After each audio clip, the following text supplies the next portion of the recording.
Good morning students, welcome to class 8 classes. तो class 8 का आज का टॉपिक है हमारा चैप्टर नंबर 2 से ट्रेड टू टेरिटरी। तो कल आपको इंट्रोडक्शन मैंने आपको समझा दिया है, ठीक है।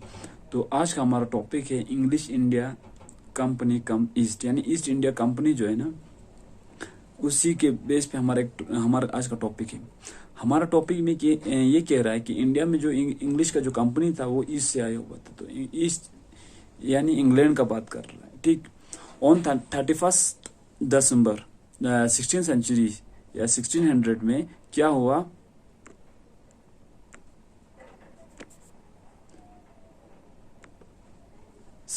में हुआ क्या, 1600 में जो है ना, क्वीन एलिजाबेथ फर्स्ट ने, क्योंकि east India company queen Elizabeth के पास चला जाता है और वहां से वो लोग जो एक परमिशन ग्रांट करता है, यानी जिसको हम चार्टर कहता है। यानी चार्टर एक रिटर्न में एक परमिशन दे देना, ताकि वो कहीं पर किसी जगह पे कोई भी बिजनेस करे ना, तो वो जो है खुल के कर सकता है। यानी उसका कोई भी कंपटीटर अब जो है उसके मतलब वो जो ऑलरेडी एक कंपनी है, तो दूसरा कोई भी कंपनी यानी इंग्लैंड का जो जाके वहां पे कंपटीशन नहीं कर सकता, ठीक है। उसके साथ जो है बिजनेस में कंपटीशन नहीं कर सकता है। उसके लिए एक रिटर्न में एक परमिशन कि थर्ड पार्टी उसमें ना आ पाए, ठीक है, उसको कहा जाता है चार्टर। यानी उसको एक रिटर्न में परमिशन मिल जाता है। अब हुआ क्या, जब ईस्ट इंडिया कंपनी ने क्वीन एलिजाबेथ से ये रिटर्न में परमिशन ले लिया, तो उसका एक मोनोपोली टू द ट्रेड हुआ। यानी उस ट्रेड पे जो इंडिया से वो बिजनेस कर रहा था, उसमें क्या हुआ कि उसका मोनोपोली हुआ, उसका पूरा कंट्रोल हुआ, उसका पूरा मतलब उसका अपना पूरा जो है कंट्रोल हुआ उसी के हाथ में। किन के हाथ में? ईस्ट इंडिया कंपनी के हाथ में, 15 साल तक के लिए। पर बहुत सारे बुक्स में क्या दिया हुआ है कि 1609 में क्या हुआ था, और एक चार्टर जो है साइन हुआ था, जिसमें जो 15 ईयर था वो पूरा 15 ईयर रखा नहीं गया था। ऐसा कुछ किसी दूसरी किताब में है, पर आपकी किताब में ऐसा कुछ नहीं मिल रहा है, ठीक। अब दूसरी बात यहाँ पे ये है कि अब जब उन लोगों ने ये जो है चार्टर जो है क्वीन एलिजाबेथ से ले लिया, यानी क्योंकि वो जो है क्वीन एलिजाबेथ का पूरा कंट्रोल में था ना, इंग्लैंड तो उसी के कंट्रोल में होता है, तो वही होता है सबसे सुपीरियर, ठीक है।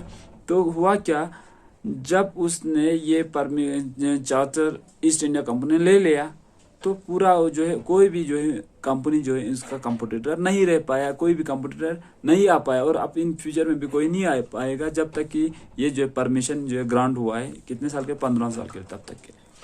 अब यहाँ पे क्या है कि ये जो ईस्ट इंडिया कंपनी एक प्राइवेट कंपनी है। उसके बाद जो है हुआ क्या आगे का देख लेना, क्योंकि मैं आपको समझाने की कोशिश करूंगा कि जो पोर्तुगीज था, जो पोर्तुगीज यानी वास्को ड गामा जो आया था इंडिया के अंदर, तो इंग्लैंड यानी ब्रिटिश ईस्ट इंडिया कंपनी से पहले ही आया हुआ था। ईस्ट इंडिया कंपनी ने पता है ये क्यों जो है चार्टर क्यों ले लिया? चार्टर इसलिए लिया था उन लोगों ने कि कोई भी कंपनी ना आ पाए, क्योंकि उनको कंसेप्ट ये नहीं था कि उससे पहले जो है ऑलरेडी एक कंपनी वहां पे पहुंच चुका है, जैसे उनका कोई कंसेप्ट में नहीं था, ठीक है।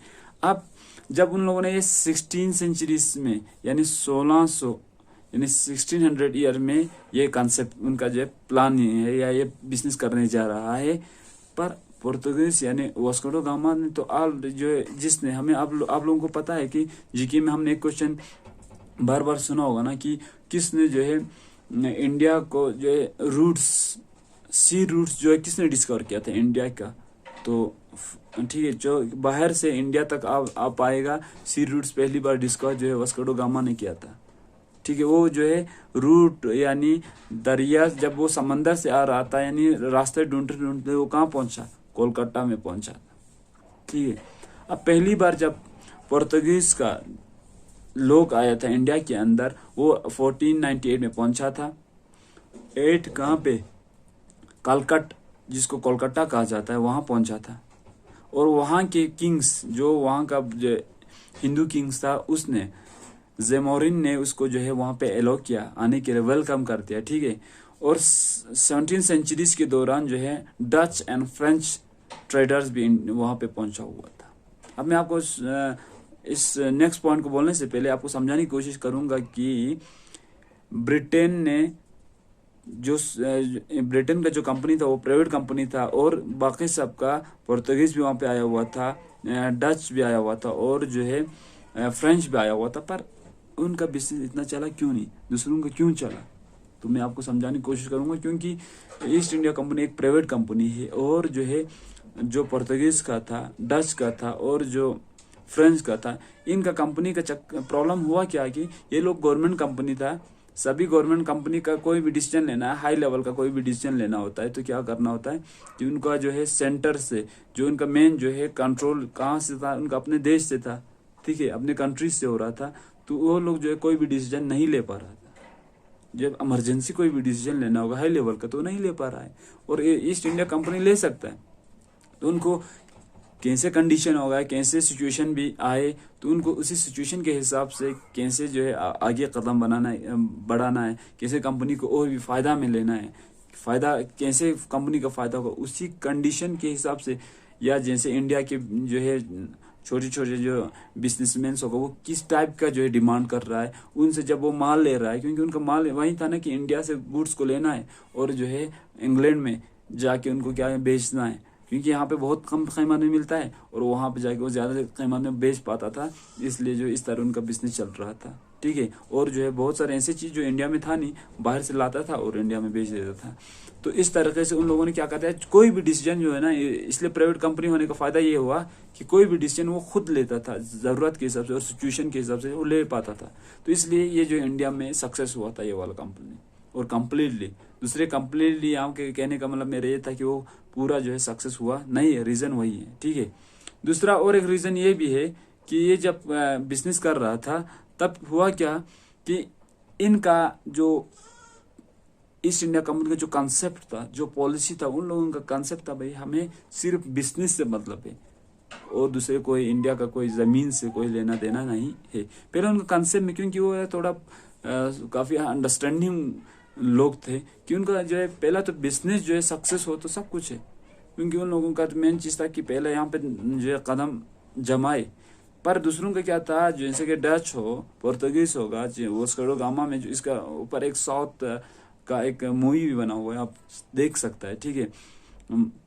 और जो डच था, फ्रेंच था, उनका कॉन्सेप्ट था बेशक ट्रेड करना तो था, साथ साथ में उनको जब इंडिया के कुछ ऐसे किंग्स को देखा, आप लोगों को मैंने कल बोल दिया था कि मुगल एम्पायर में जो है एक लेवल तक औरंगजेब के बाद जो है क्या हुआ, बहुत वीक हुआ था। जब इस दौरान जो है जब ये लोग ट्रेड कर रहा था तब इंडिया के बहुत सारे पार्ट्स में जो है ऐसे किंग्स था, बहुत कमज़ोर था, नॉर्मल था, ठीक है, इतना पावरफुल था नहीं।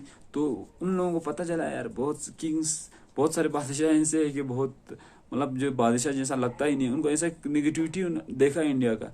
तो इसलिए वो लोगों का ध्यान जो है दूसरे डायरेक्शन में चला गया कि उन लोगों को लगा यार यहाँ पे हम जो है राज भी कर सकता है। तो उन लोगों ने बिजनेस की से ज़्यादा उस चीज़ के ऊपर फोकस उनका हो गया, तभी उनका जो है बिजनेस जो है ज़्यादा टाइम तक, ज़्यादा हाई लेवल तक नहीं पहुँच पाए, इसीलिए ईस्ट इंडिया कंपनी सक्सेस हुआ। अब हुआ क्या, जब ईस्ट इंडिया कंपनी ने बिजनेस करना शुरू कर दिया तो पहली बार जो है मुगल एम्पायर में जो रूलर था कौन, जहांगीर, उसने वेलकम कर दिया, भाई आ सकता है आप लोग, उनको परमिशन दे दिया, आप फैक्ट्री खोल सकते हैं, हमारा टेरिटरी जहाँ तक मेरा इलाका है उसमें कहीं पर भी आप अपना फैक्ट्री खोल सकता है, यानी उसको परमिशन मिल गया। अब ईस्ट इंडिया कंपनी जो है 2 जगह पे उन लोगों ने जो है फैक्ट्री खोला है, पहला सूरत गुजरात में और हुगली जो है वेस्ट बंगाल में उन लोगों ने पहली बार जो है अपना बिजनेस के लिए पहला फैक्ट्री वहाँ पे खोला था। उसके बाद नेक्स्ट जो पॉइंट में कह रहा है कि द मेन पर्पस, उनका मकसद कुछ और था नहीं, मैंने आपको पहले ही बोल दिया, उनका मकसद था बिजनेस करना। किस चीज़ का, कॉटन का बिजनेस करना था, सिल्क का उनको बिजनेस करना था, ठीक है, और पेपर्स का करना था, PEPP या पेपर्स, ठीक है ना, वो जो है मिर्च को कह रहा है। और बहुत सारे ऐसे जो है गुड्स का प्रोडक्शन इंडिया में ज़्यादा होता था और जो है कम दाम में मिल रहा था, तो ऐसे चीज़ों का बिजनेस वो लोग करते थे। नेक्स्ट टॉपिक में आप लोगों को समझाने की कोशिश करूंगा कि जो चीज़ आपको ज़रूरत है और मैं उसको थोड़ा डिटेल में समझ, ताकि आपका कंसेप्ट क्लियर हो जाए, क्योंकि आपको समझना है कि जो आप पढ़ रहा है हिस्ट्री, ये जो है कोई एट्थ पास करने के लिए रखना नहीं है, अपने दिमाग में कंसेप्ट रख लेना कि इसको रट्टा मारना नहीं है, इसको कोशिश ये करना है कि क्या कह रहा है समझने की कोशिश करना है। क्योंकि आपको पता है होना चाहिए कि एट्थ का हिस्ट्री हो, 9th हो, 10th हो, ये जो 7th हो, 6th हो, ये जो है आपके एसएससी के लिए फ़ायदेमंद होता है, यूपीएससी के लिए फ़ायदेमंद हो। और इंडिया में ग्रेजुएशन लेवल पे या 10+2 पे कोई भी कंपटीशन होता है, कोई भी एग्ज़ाम होता है, कोई भी जॉब के लिए एग्ज़ाम हो, तो उन सब में इनका ये जो है हिस्ट्री का बहुत इंपॉर्टेंट होता है, वहाँ का एक टॉपिक ये जो है इम्पोर्टेंट टॉपिक होता है। तो आपको इसको समझना है, थोड़ा सही तरह से समझने की कोशिश करना है, रट्टा मारना नहीं है। Thank you, have a nice day, फिर मिलते हैं।